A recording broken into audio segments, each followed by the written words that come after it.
bandeko balandi ya site na biso ya Tindika télévision et ça vraiment esengo makasi pona kopusana na betando mike na bino pona ko informer bino pe ko bino masango itali actualité politique ya mboka na biso. C'est votre M de Saron c'est pour Kings o ayaka toujours comme bino makambo zali koleka na kati ya mboka na biso lelo to kosola mingi sur ba sijo ezali ya actualité to moni justice ezali déjà ko traduire Christophe Mboso to kosola susu mingi na makambo etali to moni basili ko condamner Bosco Tangana na 30 ans d'emprisonnement to zone plus na actualité ya mo ebele to komeka kosolola ngo awa to zali na mwana mboka dans le moment tozali na mwana mboka président Boni Kambunga majorité populaire tozali na to komeka kosala mo analyse il y a ba question ezali plus actualité ya mboka la biso na kopesa directement mbote na président Boni mbote mwana mboka mbote mama Senfora mbote na bana Kisasa mbote na bandeko ba Holanda biso na mikili angele na Paris na Hollande na Belgique partout na pesi bino mbote mingi sans oublier na kozangisa te kobosa na te kopesa mbote na bato nyonso o ba soutenir ngai et puis na ba boss na nga papi Kelina Rivin Kisombe mon Dieu Lucas stage je dis na 4 à Londres na bossa inte ali da tango ya Belgique Mwanza mwana mboka président Boni Kambunga to moni basili ko traduire Christophe Mboso na justice to koluka to soma intervention na yo bonne affaire wana kwebike esalinga ina posa oseka puisque Likambongo na l'autre Belango il y a 2 jours na ba chaîne à télévision sur le plan national na l'autre Belango mais moi je vois très mal ceux qui députés va porter plainte contre Mboso c'est qu'ils sont conscients qu'ils sont dans les manœuvres de tuer les gens au Congo donc bah ça conscient puisque le Mboso a dit que to sengi na ba député ba longo na ba groupe armé mais il a raison puisqu'il y a des députés qui sont dans des groupes armés binomo boyebi batumi baloba ba ministre bazaka banani ba rebelle Jean-Pierre Bemba, Yerodia, Thomas Louaka, tous ces gens-là étaient des rebelles. Ils ont touché aux armes pour accéder au pouvoir. Et maintenant, quand on dit que bon, on a un groupe armé, cela veut dire quoi, madame? Au moins, il y a des députés, il y a une complicité, il y a un puits, il y a un boulot, il y a un diamant, il y a un coltan, il y a un or, il y a un estewana. Tant qu'on a une branche armée, il y a un parti politique. Bazongi bakubabi totiki minduki to sala mboka mais mabulu na bango ya ba coltan wana ezaka ko continuer bazaka ko manœuvrer ka makambu wana alors bakotika yango te alors Mboso dit que balongwa Christophe Mboso dit que bolongwa na ba groupe armé boyawa to bongisa mboka ensemble il a raison vous connaissez plusieurs Thomas Lok était ministre de y a enseignement il y a université, enseignement supérieur actuellement. Il est qui? Il a été dans la rébellion avec les médecins, avec Jean-Pierre Bemba. Il a été dans la rébellion. Pour ne citer que ça, Baza est belé, il y a Congo, il y a Poto. Baza est belé. Alors, on a rassuré le président Bosso, on a commis déjà Koutou. Nasi mukanda na zoko na bureau ne siko na senga qui audience déjà tokuta nae monsieur Mboso le président de l'Assemblée nationale vous avez la soutien de la majorité populaire bato ba kufa na est baza ba niamate baza ba zobate baza bato lokola biso bango ba kufaka ba msuba zoka ba mbongo ba tiana ba poche na bango na basi na bango na bana na bango na bandeko na bango au détriment ya peuple congolais non yango biso tout derrière le président de la République. Le président de la République a été clair. Je veux me sentir chef de l'État. Mukolo, Nini, insécurité aussi là na Est.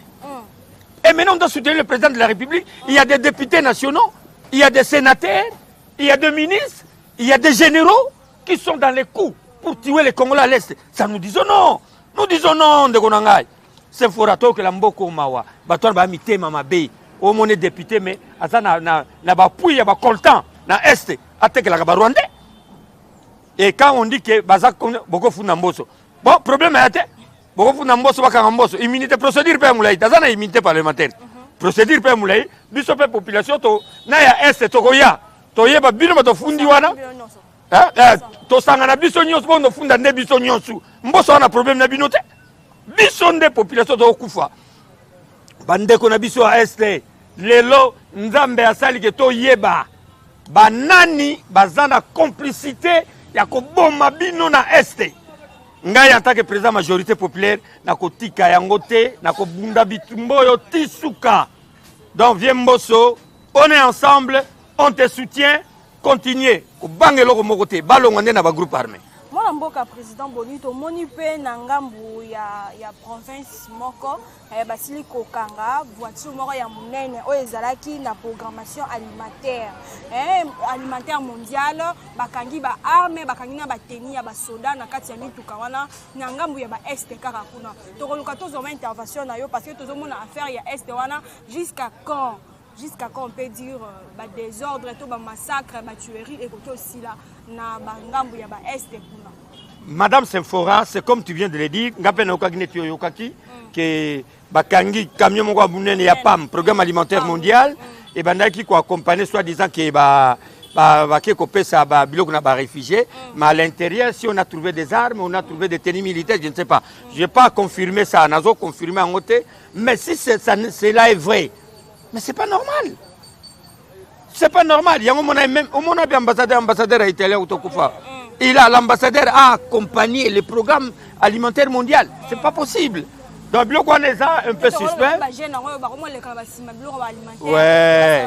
Donc, le problème de l'Est, c'est ali complot moko, nene. Et complot moko, nene. Et en plus, complicité à Makasi Nabana Mboka.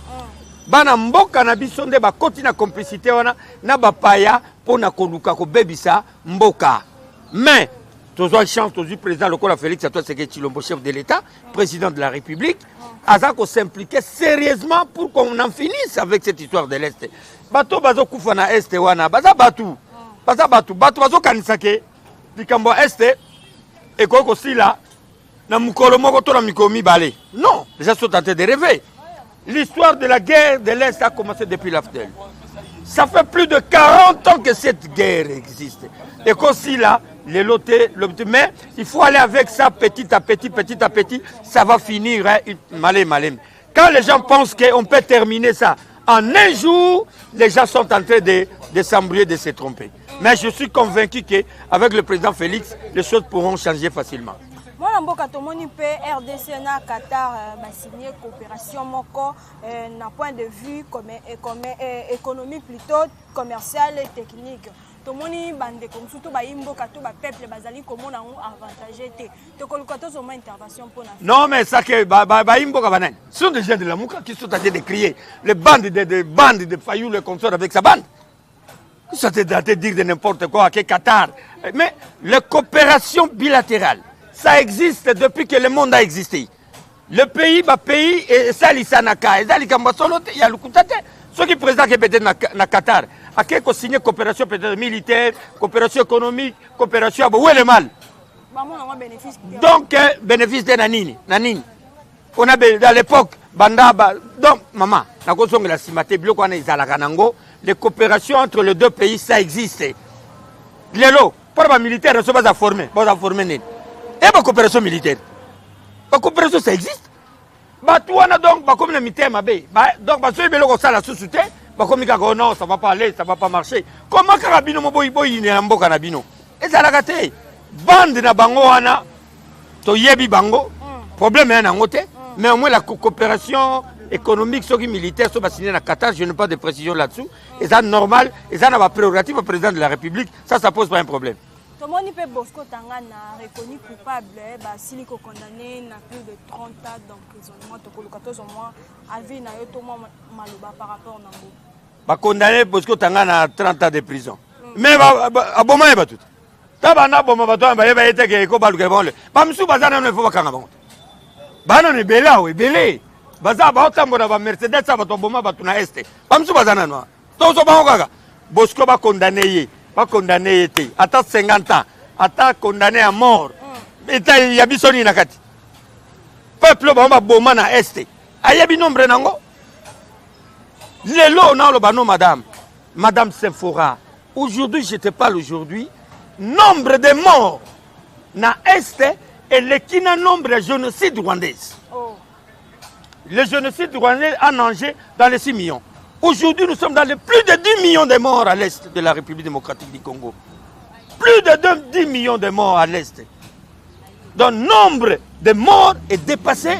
Il y a des Congolais est dépassé dans le génocide rwandais. Et comme il prétexte, c'est la caca. Non. Si on va condamner Bosco Tangana, même 100 ans de prison, nous n'avons rien à voir. Les Talibango, Batoya Boma, Baleki Kutuna Nombre Wana. Il y a des Congolais au Ganga. Alors, Mazaye Mokote, Bosco Tangana, Bazé, Bela, Bazo Krané. Batamona, Prado, Wana, Mercedes, Bazana Banda, Bazana Mambo, Bele, Bele. Bazé, Bele, maman. Batou, tout le monde n'a Prado. Baza, rebelle. Oh, bah, Lambert Mende, il a fait la rébellion à RCD. Batambo Mwamba, il a fait la rébellion. Bazé, Bele. Oh, ministre, oh, vice-président assemblée, oh, Baza et Bele. Baza, la guerre. Donc, Bato Kanga, Bazana, nous est Bele. Na banzi qui qui procédure et l'anime l'homme c'est payé à côté côté on ramasse bateau belé baroubé roi tout ça il faut arrêter tous ces gens bateau malouaka bateau belé son ami la tangali c'est ça tala moulai so balandi loko so ba olanda ngo c'est ça la plaisir pas ba olanda bino ngo bona place be odie na ngate oh to malouaka odie na nil part oh roubé roi nil part bino to nil part so lingo yeka débat contradictoire na ngato to betani so to c'est fora benga bango ba lo bande trop ba lo ba mingi na musika ba ya bengi bango bengi langa rubero ala na la tsenga boma bato bengi langa inani oyo na Thomas Lwaka na la tsenga boma bato bengi langa Mende avec porte-parole na RCD na la tsai non ils ont fait la bengi langa Tambo Mamba plus encore il est parti pour dire que j'avais bombardé j'ai donné l'ordre qu'on bombarde l'avion de Abora à l'époque il y a eu des morts alors batunyo so basa sur le ndani dans l'affaire Bosco Tangana les Congolais sont ça ne concerne pas même les Congolais. Les Congolais veulent la paix à l'Est. Il faut m'en changer. Tomoni ministre, selon ministre et enseignement primaire, secondaire et technique, il y a EPST, plus de 1179 écoles désactivées sur les demandes. Après le requête, il y a IGEP. Tomoni école, plus de 1179 écoles désactivées en gros. Donc, il y a une intervention pour la Makambouane. Non, mais madame, ça c'est du théâtre. Du théâtre qu'on a connu, il y a Willy Bakonga. Willy Bakonga a mis place dans la prison. So, il y a un journaliste, Lucas, il y a un bonnet à lui qui est place dans la prison. Quand on a engagé Ngaï, Willy Bakonga ta place en prison centrale de Makala. Pour avoir saboté la gratuité de l'enseignement primaire et secondaire, primaire plutôt initié par le président de la République. Pour créer plus de 1000 quelques écoles fictives, alors, non,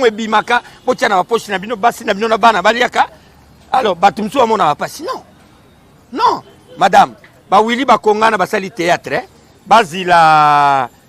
moi, immunité qui ministre des Aranois, pour la faire courante, mais ici, il sera poursuivi avec Makala. Bakonga, ok, Makala, maman, c'est pour ça que je journaliste n'allons partout, n'a bien. Que nous avons été présents à la majorité populaire, place nous à Makala. Ndako Willy Bakonga za Makala. Faut rejoindre Bamaso Bazakuna. Na ba école ne ba Sévigné tous ces gens. On va fermer toutes ces histoires là, on va récupérer l'argent de l'État. Ce sont des gens moins sérieux. Baza moins sérieux, baza mi tema mabe. Balingi mboko kendeli bosote. Yo moni lelo mboka e bandi ko zo moins formé. Bana ya batu batanga kate. Lelo so bimina ndako na tongo, au moins na subana mike na balabala te. Tout ça, les moins forts, comment kende ma classe. Biso tout temps la gratuité. Moi, j'ai étudié la gratuité dans Saint-Gabriel ici à Yolo. Alors, gratuité, il y a une facilité, mais tout va salir qui est gratuité Simbate. Entre autres, Willy Bakonga. Bon, batondengi wana. Oh, alobi balongo ba école. Ba école, on attend au salga ngoyebe ete. Asali ba école musula manaka, école bachango nini mandalala parce que l'école na mandalala bien école Willy Bakonga vie ya Wilma ba ukangayo na biso ba ukangayo yo place nous dans Makala Willy Bakonga tu vas finir là-bas vous blaguez avec ces pays vous êtes beaucoup na otage mingi bino ba perdre vous blaguez beaucoup hein tout en est au suka na bino un jour maman zano tranquille ba ukangayo. Moi, Tomoni François Mwanakabula, baptisé d'avoir détourné 400 000 $. Tokolukato au moins intervention par rapport à l'accusation au baptisé François Mwanakabula, Azali, directeur, il y a RNC, je crois. Maman, François Kabulo Mwanakabulo, aza directeur national na RTNC national. Donc bakuna bango babetaka ya kobimisa mbongo l'État et banda kala même ballon de bazwami. Comment voulez-vous à 2 heures, je dis bien à 2 heures il y a match.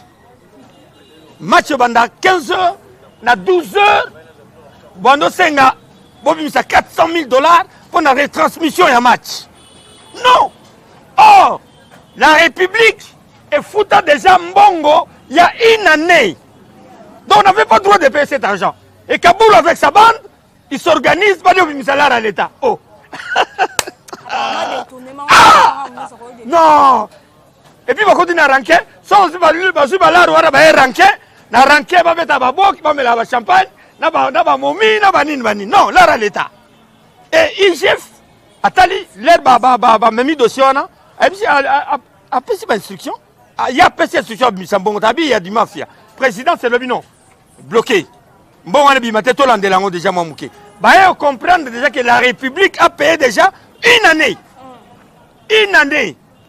Si quand on a pas tout le monde, on a tout ni Kaboulo. Bon, bongo, à 2 heures, il y a match. Tu refous tango, wapi. Il faut payer ça à la CAF.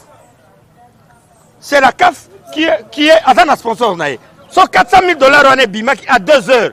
Tu refous tango, wapi pour la retransmission. Or, la loi dit ceci. Le pays qui reçoit, il y a foutagambongo et la retransmission. C'est le pays. Oye, Kobeta, nde bazana droit basenga retransmission, sauf surtout on a chaîne nationale, to tindelinde bango. Bango bakitali match kuna biso moko to non. Et puis tout est organisé au niveau de la CAF. Ce n'est pas sérieux. Mbongo eza ya ekolo. Batu bana pasi. Le militaire impayé, les policiers impayés, les fonctionnaires impayés. Les gens souffrent, un groupe de gens veut prendre $400 000, Batiana, pour soi disant on va payer la retransmission de la match.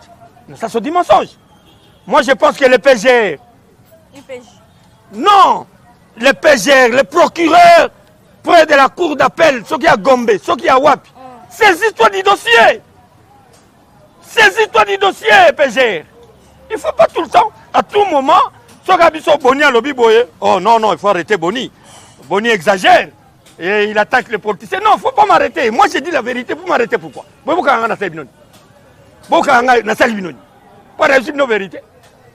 PG, dossier Yangwana. Mbongo, heureusement que Mbongo peut. Allez, Banyati on frère là, rebimité, Sangwe Panzani Siko. Allez, bon, là, Rwana, Boyena Matonge, na Bofandi, na Banzazi, na Baboki, Bo Saganaba Momi Nabino. Vous vous blaguez avec nous. Vous blaguez avec nous. Tu continues, tu t'en es au Sougarabino. Mboka tomoni Corneille Nanga alobi asili koloba ete toko kende na élection en 2023 avec identification ou sans identification, il y aura bel et bien élection en 2023. Pour rejoindre mon intervention. Si Corneille Nanga donne un point de vue, c'est un Congolais, comme tous les autres Congolais. Moi je suis parmi les gens qui sont contre Nanga.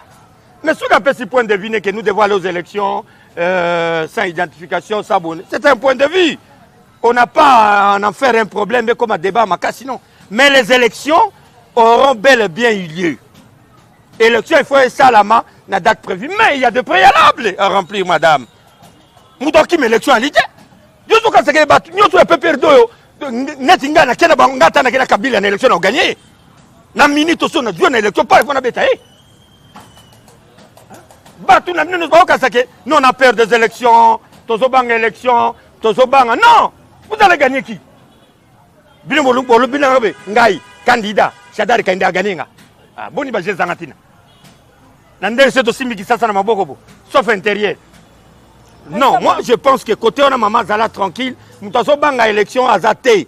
Biso tout olingue élection et salama. Élection salama dans les délais. Mais na bibien mais il y a des préalables. O ezana kati o sengito kokisa yango. Les noms sont que na élection en 2023. Il faut commencer à garder l'argent. Le Colambon on a le monde en a quitté. Banda mois d'avril, faut on bombe 30 millions. S'il faut qu'en 2023, tant qu'on a une élection normale, il faut qu'on bombe 30 millions à partir du mois d'avril. 10 mois, ça va nous faire 300 millions. 20 mois, ça va nous faire 600 millions. Vous ajoutez encore 5 mois, ça nous fait directement 700 millions. Avec 700 millions de dollars, on peut organiser les élections sur toute l'étendue de la République. C'est ce que j'ai dit, qu'il y a des préalables à remplir. Il faut trouver les Congolais quand même. Congolais, on ne comprend plus rien. On a carte d'identité, Congolais. Mais il faut des moyens. Il faut beaucoup de moyens.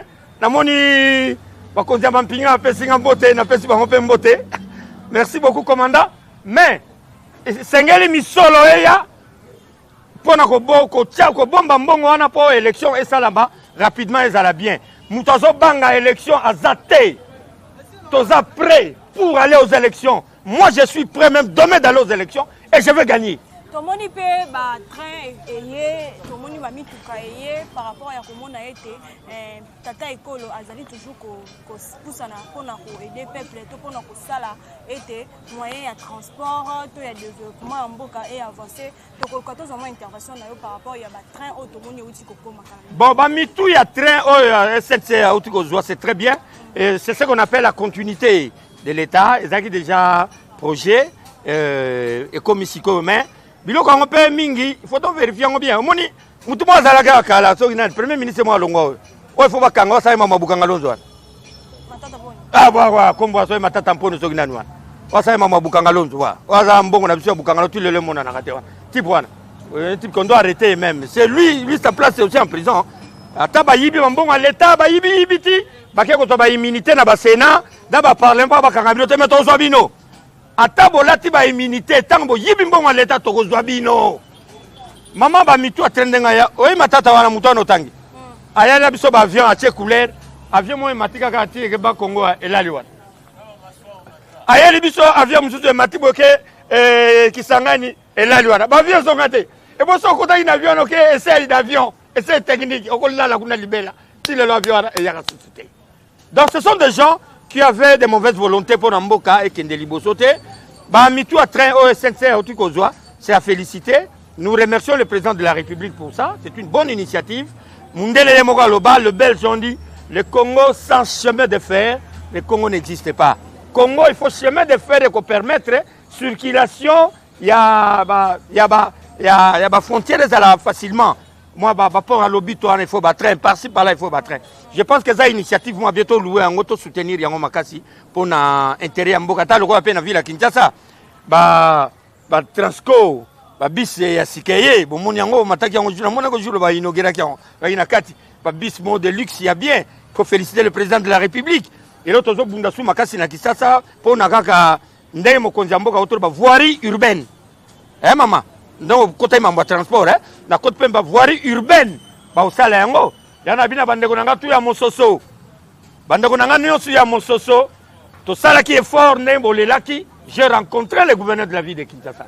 Je lui ai demandé pour Nalikambo, il y a Kirage, il y a rivière Yolo. Il m'a confirmé que au Sala Kirage, il y a rivière Yolo. Il y a un Sengana Bana Mososo, tout ça na sei, tout ça la calme. Et puis ngambo pe na osa descendre na mososo sikoyo kwa to biso na bino to tambola to la kisendenge mososo mobimba ezako dinda to risque to longwa na carte ya géographie na secteur na biso yango et puis ba ndaku ba tongi pembeni ya rivière bandako nanga to ebisa na ba vérité en face omoni pembeni ya ebale pembeni ya mai ba tonga ndaku te ba benga kango lido. Ils ont permis que même maille tombé dans la rivière, son maille est débordé, maille bibi libanda, maille pemi. Ce qui n'a qu'à y balé, maille kiti, alors maille ben libanda et zongi n'a qu'à y balé, pekei. Mais si quoi le président Boni, to communant on a été, to le bilan makamoni gouverneur de la ville Chantiningo Bila, à Siliko Petisa, Banamboka, to bande konabiso bate kakamai na centre ville, enfin que bate kate, o ba ko pouvoyer ba ko tiana makala, to ko to zo moi maloba na yo pour na affaire wana. Bon, en fait, en réalité, autour de gouverneur de la ville à Kinshasa, ndenge a fait introduction à bateau bate kaka, bamai, bateau bate kaka, sachet disons, hein, na ba plastique, ce qui va continuer, nous allons voir ce qui va se passer. Au moins, sachet, on va tenir au pire à 100 francs. Tu dis que va débrier. Mais sachet, ce que sachet, ce que côté na mabela, Pour na chasser Longwa, il faut compter 100 ans. De place Wana est comme fertile après 100 ans. Si comme les Libanais, les Indiens, les Libanais, les Indiens, vous savez bien, les Libanais, les Indiens, les Pakistanais, bino bozo kanisa mboko yo, ezaya bino ba Indien, ba Libanais, na ba Pakistanais. Non. Et ça m'a bé, nazoya madame, je suis en train d'arriver. Là na yaki na bango, na yaki na bango. To ba yako lukanito na yaki na bango. Yango te na bato o ba mai bango ba si ça marambo. Lelo so ke na pont na première rue. Tant là ba plastique. Yango gouverneur il faut pas ça ici na recyclage. Recyclage ya plastique wana ba ko ba na ko traiter yango. Sinon ça ne va pas. On peut pas laisser une capitale comme ça na plastique de gauche à droite. Ça ne va pas. Tous ces petits Libanais qui se prennent comme des grains ici. Libanais, nous comprenons.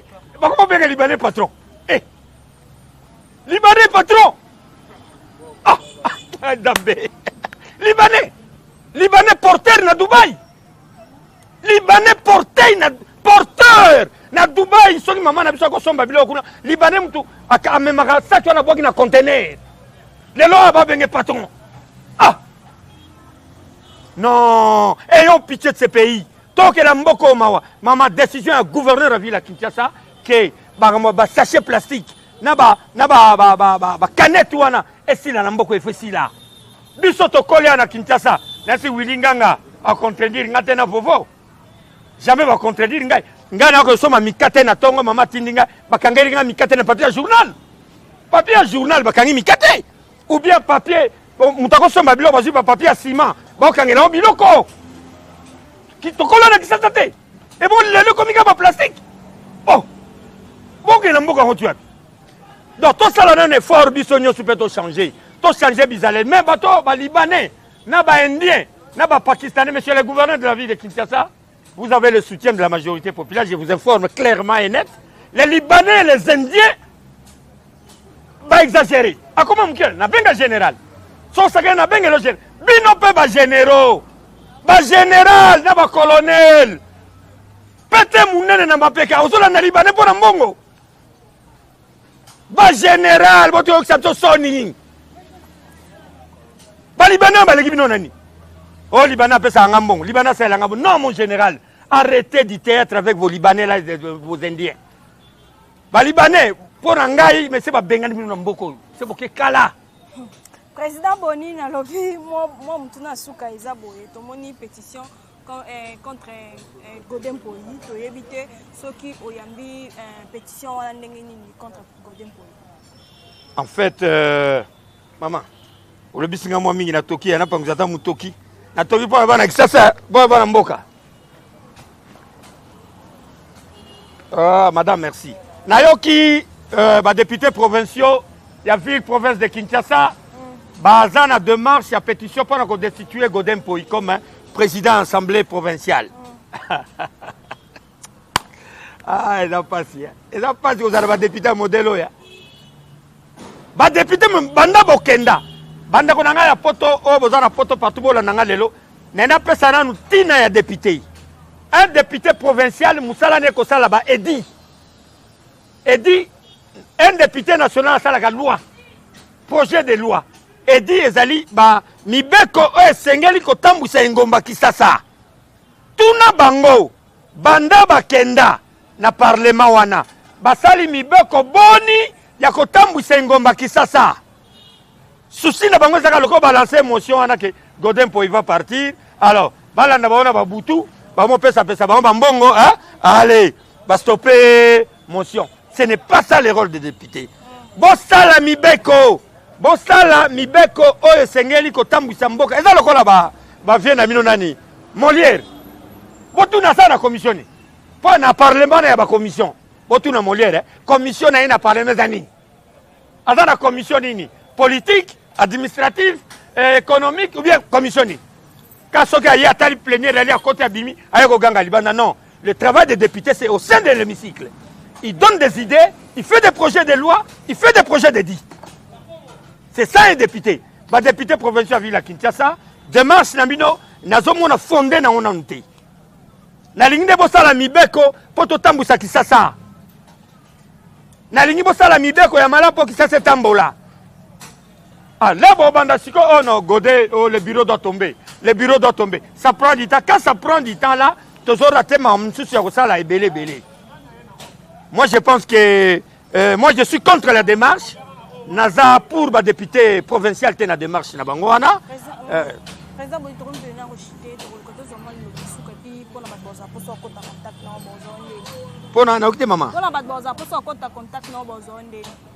Nalobi boye lilo basuke zaka moko comme on boye bien au président Bonika Munga majorité populaire 243 82 50 58 702 plus 243 82 50 58 702 numéro de contact nanga yangwana lilo basuke zaka moko muto ko bongisa Congo à part biso azali te Congo sengeli to sangana biso nyonso po Congo e bonga mboke zoke na okufa.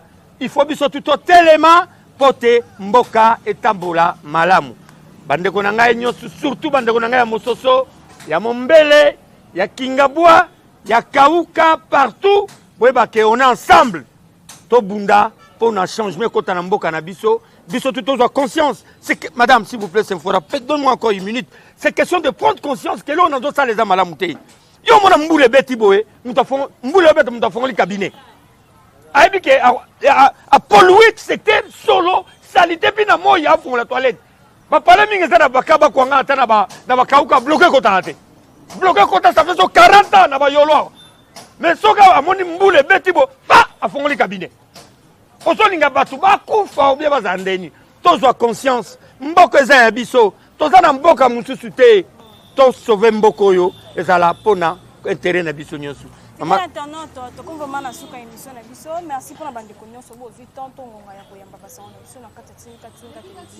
pour la vidéo Manderounan pour vous acquis branché et scotché pour la Wemabasson na kata Tindika télévision. Bon ça toujours là pour la mission peut toujours pour la vidéo. Bon s'abonner massivement na Tindika et puis bon partager le lien bomisana et comme ça là vraiment toujours malamu. Na bon santé Vivi Bouba na bon santé suite chaque caméraman ngai makuza de pouvoir dans monde la bon noter. Quant à moi on se revoit à la prochaine.